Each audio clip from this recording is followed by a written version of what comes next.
Okay, so we're going to look at the next one, 312, which is the effects of human use on the supply of water. This one's fairly short, so you'll have an easy time with that. We've got how do humans affect the supply of water? And we're going to look in three different ways. Number one is agriculture. So in our soil unit, we learned a little bit about agricultural water use. And it was for a time in the United States, like in the early 1900s and before, agricultural processes, especially when the Industrial Revolution happened and agriculture started being less localized and more industrial, water use, especially out in the Midwest, was rampant in terms of people flooding fields in order to water them. And so that has had to change. You can see it, like if you fly over, I think I've discussed this in class before, but if you fly over the country and you go out west, you'll look down at the crop fields and there'll be a bunch of circles. That's because they don't flood anymore. They use center pivot irrigation, large sprinklers, which use way less water. There are ways to use even less water than that, and we'll look at that here. So we're going to look at this. This is from the USGS, and we will look at water use agriculturally, if it loads. It loaded yesterday. We'll go back to that in a second once it loads. But we're going to look specifically in terms of irrigation. So we're going to look at techniques and then give some specifics on the U.S. So we can look here. All right. So we look at irrigation water use in the United States. You can see there's some sprinkler systems. Those ones aren't center pivot. Those ones are just basic sprinkler systems. So the center pivot will then, be on one pivot and go around and spray the water in a circle. Irrigation water use, I'd like you to read through this. I'm not going to go through everything, but you can definitely see this is actually in Saudi Arabia, but you can see center pivot irrigation I was talking about with the circles. All right, so you can see the different types of methods in there. We can look at different irrigation methods. So we'll look at that real quick.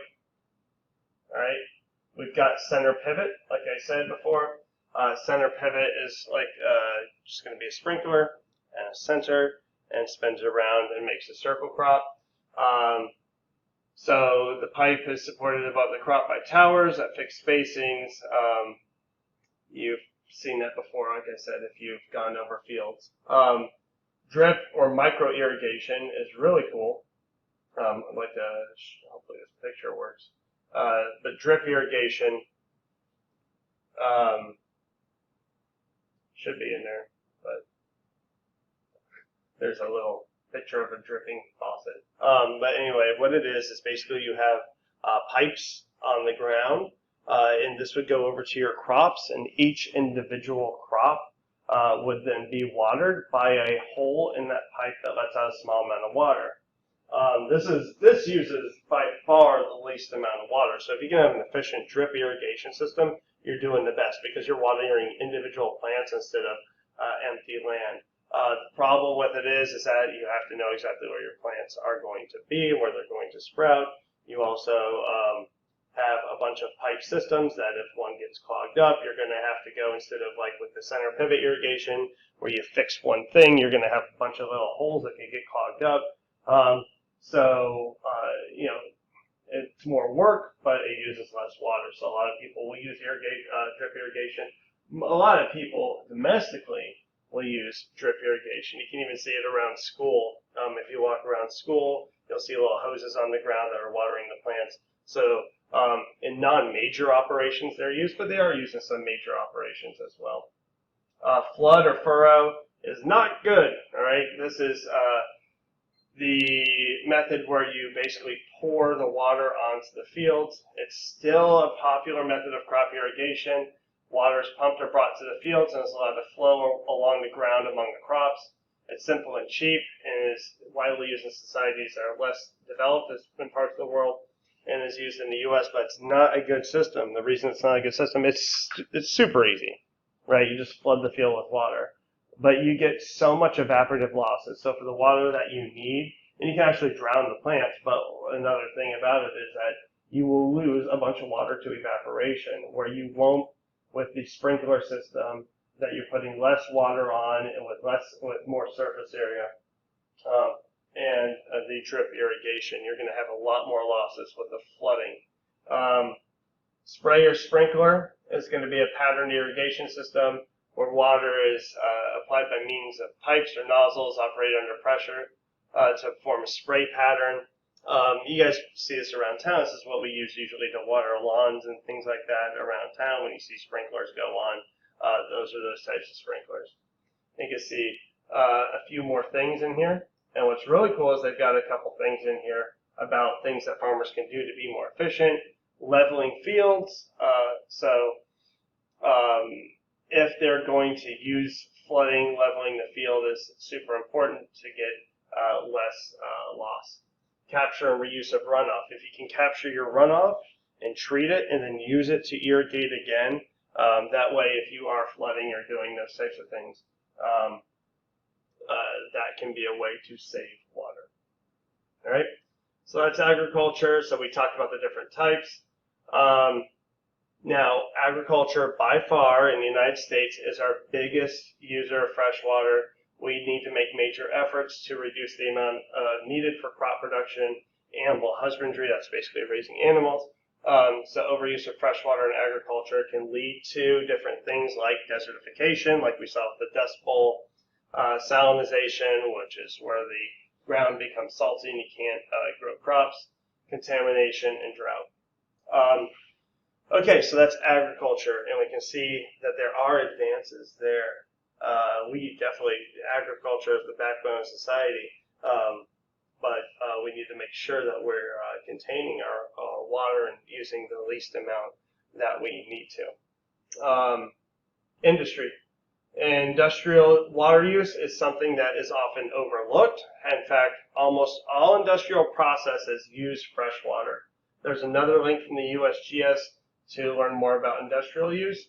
So industrial water use, basically when you go and run any plant, whether it be a power plant or a plant that makes paper or anything that's going to make, usually you're going to have steam generation. You're also going to have water for a lot of the different processes. A lot of water goes into, a lot of fresh water goes into every process for everything. So minimizing those losses is huge.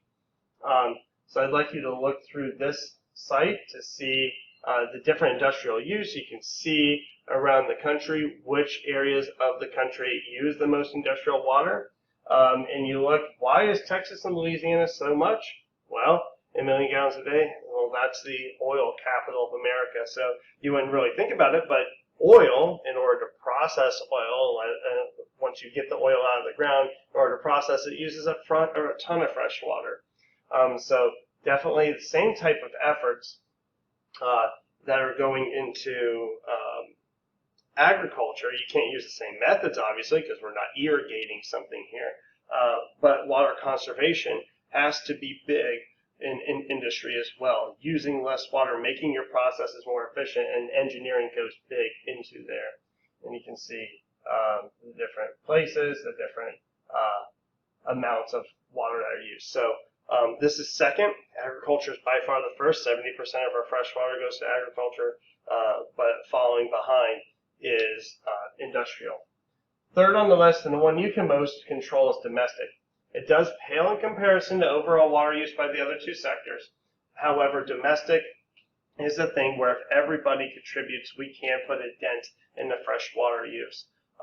This comes from, domestic is anything you use at home. So this link takes you to a good overview, again from the USGS on domestic water use, and how can we decrease the amount of water we use at home. So this comes from things like can we grow our grass at our houses or our lawns? If we can make natural lawns instead of grass lawns, can we do ones that don't need to be watered, right? When we when we install toilets, can we get low flush ones that do the same job? Yes, we can. Shower heads, just replacing your shower head from an old shower head to a new shower head can save a ton of water and give you the same shower. All right. Running the dishwasher only when it's full. Um, Taking shorter showers. Same thing with buying high efficiency products. Not only happen electronically and save energy that way, but they can also save you water as well. So there's a lot of different things that we can do when we are looking at domestic water use. And there's some cool things in here if you click these links to see domestic water use. So that's pretty much it. Some other things, of course, when you're brushing your teeth, turn off the faucet. I'm sure you guys have heard all these things before, but every little bit you do, these are the things you can individually do. While we do need to change our agriculture, and and we need to change industrial, those things are in the works. We can still do things individually ourselves at our homes in order to save water. So that's it for the effects of human use on the supply of water, and that's it.